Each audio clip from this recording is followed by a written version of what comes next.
मान लीजिए आप एक जंगल में रहते हैं और इस जंगल में हर चीज की कीमत खेलों में तय होती है।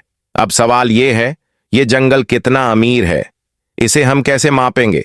अगर ऐसे सिंपल एग्जाम्पल्स आपको पसंद आते हैं तो वीडियो को एक लाइक दे दीजिए। चलिए अब जीडीपी समझते हैं।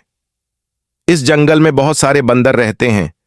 कोई केला तोड़ता है, कोई जूस बनाता है, कोई दुकान चलाता है और कोई घर बनाता है। जब भी कोई बंदर कोई काम करता है और उसके बदले केला कमाता है तो वो जंगल की इकोनॉमी में योगदान देता है। अब मान लीजिए एक साल में पूरे जंगल ने मिलकर 1000 केले कमाए, यानी जितनी चीजें बनी, जितनी सर्विसेज दी गईं, उनकी कुल वैल्यू 1000 केले। इसी टोटल वैल्यू को रियल वर्ल्ड में कहते हैं जीडीपी, यानी ग्रोस डोमेस्टिक प्रोडक्ट। जीडीपी का मतलब है एक देश ने एक साल में कितना प्रोडक्शन किया। ज्यादा प्रोडक्शन एशियन, ज्यादा जीडीपी कम प्रोडक्शन एशियन, कम जीडीपी। वैसे अगर इकोनॉमिक्स को ऐसे स्टोरीज के थ्रू समझना आपको हेल्पफुल लग रहा है तो चैनल को सब्सक्राइब कर लीजिए।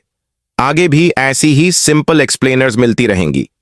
अब ध्यान दीजिए, अगर एक बंदर दूसरे बंदर को केला बेचता है तो जीडीपी बढ़ती है, लेकिन अगर वही बंदर घर पर बैठकर अपने लिए ही केला खा ले तो जीडीपी नहीं बढ़ती, क्योंकि जीडीपी सिर्फ मार्केट में होने वाले काम को गिनती है। इसलिए जीडीपी ये तो बताती है कि इकोनॉमी कितनी बड़ी है, लेकिन ये नहीं बताती कि लोग कितने खुश हैं। जंगल में जीडीपी ज्यादा हो सकती है, लेकिन हो सकता है कुछ बंदरों के पास बहुत ज्यादा केले हों और कुछ के पास बहुत कम। तो अगली बार जब आप सुने कि जीडीपी बढ़ गई है तो ये भी सोचना कि क्या हर बंदर तक केले पहुंच रहे हैं या नहीं। अगर आपको लगता है ये वीडियो किसी और को भी समझ आ सकता है तो शेयर कर दीजिए।